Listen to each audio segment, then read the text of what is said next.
बिस्मिल्लाहिर्रहमानिर्रहीम। वहुवल्लज़ी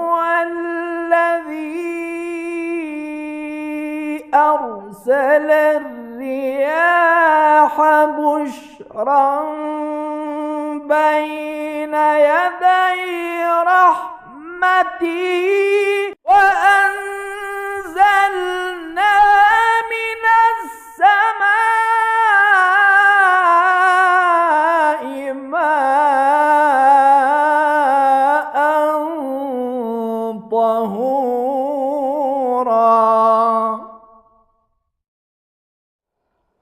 औज़ु बिल्लाहि मिनश्शैतानिर्रजीम। बिस्मिल्लाहिर्रहमानिर्रहीम। अल्हम्दुलिल्लाहि रब्बिल आलमीन वस्सलातु वस्सलाम अला अशरफिल अंबिया वल मुरसलीन व आलिहि तय्यबीन अत्ताहिरीन। अम्मा बाद। प्यारे दोस्तों, आपको एक बार फिर प्यार भरा सलाम। जैसा कि आप जानते हैं कि हमने अपने पिछले कार्यक्रम में वज़ू से संबंधित कुछ मसलों के बारे में बातचीत की, जिसमें हमने वज़ू जबीरा के बारे में बातचीत की कि उसको किसे कहते हैं, वज़ू जबीरा क्या चीज़ है, किस प्रकार किया जाता है। इसी प्रकार हमने वज़ू की शर्तों के बारे में भी बातचीत की। हमारी बातचीत इसी पर चलते चलते यहाँ तक पहुँची थी कि वज़ू के पानी और बर्तन के शर्तें क्या होना चाहिए, क्या हैं शर्तें, ये हमने आपको बयान किया। उसके बाद हम अपने आगे की बातचीत में वज़ू के अंगों की शर्तों के बारे में बातचीत करेंगे। यानी क्या मतलब? यानी मतलब ये हुआ कि वो शर्तें जो वज़ू के अंगों को धोते समय एक वज़ू करने वाले को ध्यान रखना चाहिए, उनके बारे में हम यहाँ पर बताएंगे। सबसे पहली शर्त जो वज़ू के अंगों को धोते समय या उनका मसा करते समय ध्यान रखना जिस पर आवश्यक है, वो ये है कि वज़ू के अंग धुले जाते समय या मसा करते समय पवित्र हों। इसका अर्थ ये हुआ कि अगर वज़ू का कोई अंग धोते समय या मसा करते समय अपवित्र था, तो उसके लिए आवश्यक ये है कि उसको पहले पवित्र करे और उसके बाद उसके ऊपर पानी डालकर उसका वज़ू करे। हाँ, दूसरी बात यहाँ पर यह आती है कि अगर कोई इंसान वज़ू कर रहा था, मान लीजिए कि वो दाहिना हाथ धुल रहा था अपना, जिस समय उसने वज़ू करना आरंभ किया था उस समय उसका जो है पूरा शरीर, शरीर के वो अंग जिनको वज़ू के लिए पवित्र होना चाहिए वो पवित्र थे। अब उसने वज़ू करना आरंभ किया, अभी दाहिना हाथ या बायां हाथ ही धो रहा था कि उसका चेहरा किसी नजासत की वजह से नजिस हो गया, मसलन खून निकल आया है, कोई और चीज़ हो गई, नजिस हो गया। तो इसके लिए क्या हुक्म है? तो कहा यह गया है, हुक्म ये है कि अगर कोई इंसान वज़ू करते समय आगे निकल जाए और पीछे वाला शरीर का कोई अंग नजिस हो जाए तो उसका वज़ू सही है और दोबारा उसको पवित्र करके वज़ू करने की आवश्यकता नहीं है। हाँ, यहाँ पर एक बात ये भी आती है कि इंसान को चाहिए कि वज़ू करने से पहले मल और मूत्र के स्थान को पहले पवित्र कर ले, उसके बाद वज़ू करना आरंभ करे। उसके बाद यहीं पर एक और बात आती है कि कभी कभी ऐसा होता है कि हाथ पर या पैरों पर कुछ लोग जो है गुदाई करवाते हैं, तरह तरह के टैटू वगैरह बनवाते हैं। तो क्या ये गुदाई, ये टैटू इंसान के वज़ू करने में मुश्किल पैदा करते हैं, समस्या बनते हैं या नहीं बनते हैं? तो मसला ये है कि वो टैटू और वो गुदाई जो खाल के अंदर की जाती है वो पानी पहुंचने में रुकावट नहीं बनती है, इसलिए उनके साथ वज़ू किया जा सकता है। तो ये वो शर्तें थीं जो वज़ू के अंगों से संबंधित थीं। यानी अगर कोई इंसान वज़ू करना चाहता है उसके अंगों के लिए आवश्यक ये है कि पवित्र हों, और अगर नजासत लगी हुई है, अपवित्रता लगी हुई है तो उसको पहले पवित्र करे, उसके बाद वज़ू को आगे बढ़ाए, वज़ू को अंजाम दे। उसके बाद खुद वज़ू से संबंधित कुछ शर्तें हैं जिनको हम कैफियत वज़ू कहते हैं, शरायत कैफियत वज़ू। इसमें जिस समय इंसान वज़ू कर रहा है उसके लिए इन शर्तों का ध्यान रखना ज़रूरी है। उसमें सबसे पहली शर्त ये है कि इंसान जिस समय वज़ू करना चाहता है उसके लिए आवश्यक ये है कि वो तरतीब का ख़याल रखे। यानी क्या मतलब? यानी वज़ू के सारे कार्यों को क्रम अनुसार अंजाम दे। क्या मतलब? मतलब ये कि पहले चेहरे को धोए, फिर दाहिने हाथ को धोए, फिर बाएं हाथ को धोए, फिर सर का मसा करे, फिर पैरों का मसा करे, एक के बाद एक क्रम अनुसार। अगर इस क्रम को तोड़ देता है, चेहरा धोने से पहले दाहिना हाथ धो लेता है, दाहिने हाथ से पहले बायां हाथ धो लेता है, या सर का मसा बाद में करता है, पैर का मसा पहले कर लेता है, तो उसका वज़ू सही नहीं होगा। तरतीब का ख्याल रखना आवश्यक है। और उसी में एक शर्त यह भी है कि मवालात का भी ख्याल रखे। मवालात कहते हैं किसी भी कार्य को एक समय में अंजाम देना, यानी उसके बीच में इतना ज़्यादा फासला न रखना कि लोग ये कहने लगे एक तो कार्य ही नहीं हो रहा है।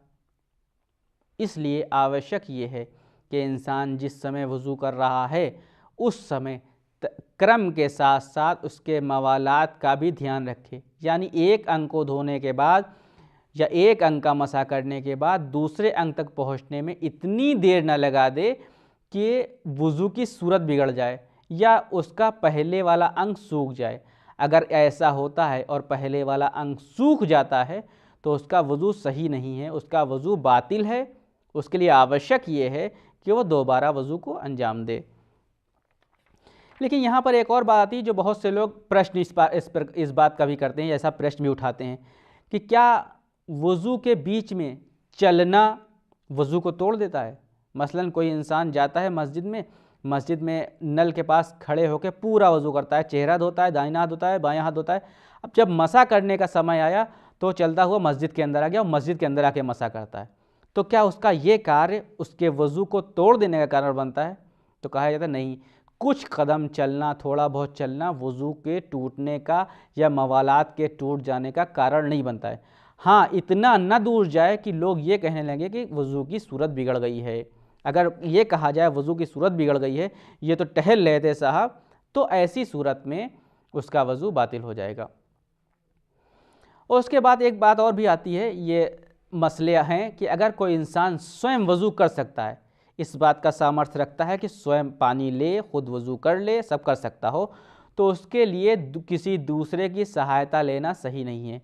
अब अगर कोई दूसरा इंसान आता है, उसका हाथ धुलाता है, उसका मुंह धुलाता है और उसका सर और पैर का मसा वगैरह कर देता है, तो उसका वज़ू बातिल है। उसको किसी दूसरे की सहायता नहीं लेना है, स्वयं वज़ू करे।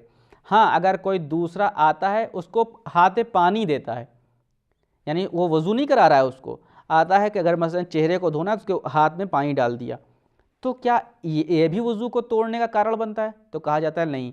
अगर कोई इंसान दूसरे से पानी लेकर स्वयं वज़ू कर रहा है तो उसका वज़ू तो सही है, लेकिन उसके लिए बेहतर ये है कि ऐसा न करे और ये कार्य मकरूह है।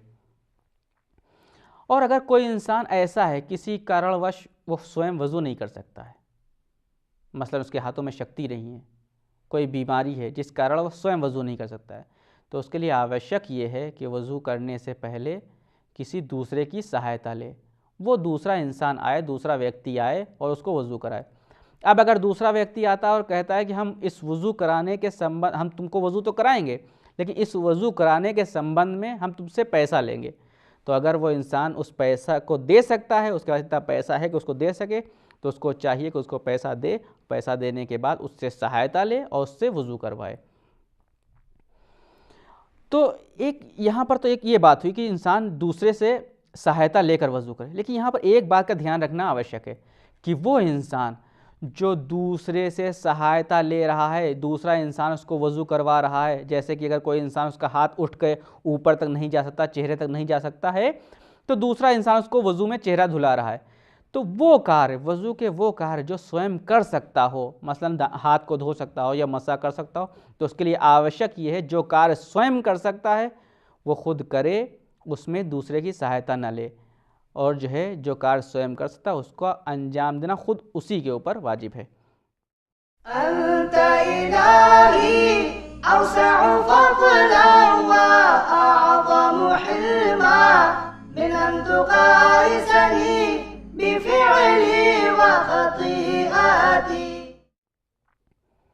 जो दूसरा इंसान है, अगर किसी को मसा करा रहा है, यहाँ पर उसके लिए भी कुछ बातें का ध्यान रखना आवश्यक है।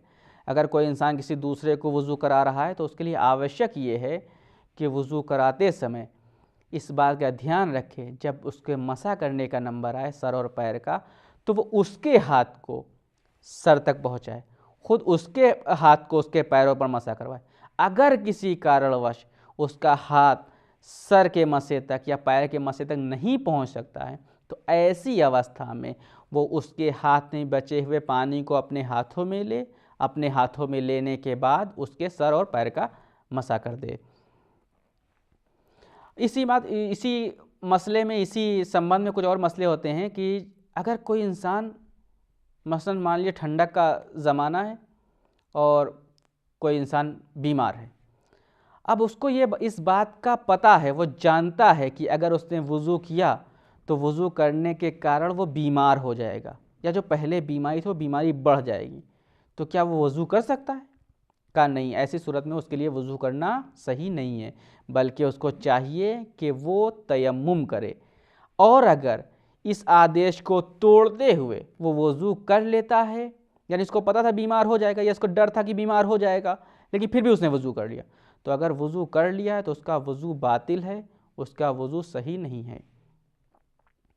और दूसरी बात यह कि इंसान जब वज़ू कर रहा है तो उसके लिए आवश्यक ये है वो क़ुर्बतन इल्लाह करे, अल्लाह वज़ू करे, यानी इसलिए वज़ू करे कि ईश्वर का आदेश है, उसने कहा है वज़ू करना, तो हम ईश्वर के लिए वज़ू कर रहे हैं। अगर दूसरे को दिखाने के लिए वज़ू कर रहा है तो उसको रियाकारी कहा जाएगा और उसका वज़ू बातिल होगा। और इसी में एक लास्ट बात जो आती है, जो अंतिम बात आती है, वो ये है कि जिस समय इंसान वज़ू कर रहा है उस समय वो नियत करे। ये तो सभी जानते हैं नियत करना आवश्यक है, लेकिन ये आवश्यक नहीं कि वो नियत को ज़बान से जारी करे, यानी ये वो कहे कि वज़ू करता हूँ वाजिब या मुस्तहब क़ुर्बतन इल्लाह, वज़ू करता हूँ क़ुर्बतन इल्लाह, ना, ज़बान से जारी करना आवश्यक नहीं है। इसी प्रकार दिल में भी इस नियत को गुजारना आवश्यक नहीं है, यानी दिल में सोचे, बहुत गौर कर रहा है कि हम दिल में सोच रहे हैं कि हाँ हम वज़ू करने जा रहे हैं क़ुर्बतन इल्लाह, ना, सिर्फ इस बात का अगर ध्यान है उसको वज़ू करते समय कि वज़ू करने जा रहा है, तो यही उसकी नीयत के लिए काफ़ी होगा। यानी क्या मतलब, यानी ये कि अगर वो खड़ा हुआ वज़ू कर रहा है और कोई इंसान, कोई व्यक्ति उससे पूछ ले कि आखिर तुम क्या कर रहे हो, तो वो ये कह सके कि हाँ मैं वज़ू कर रहा हूँ।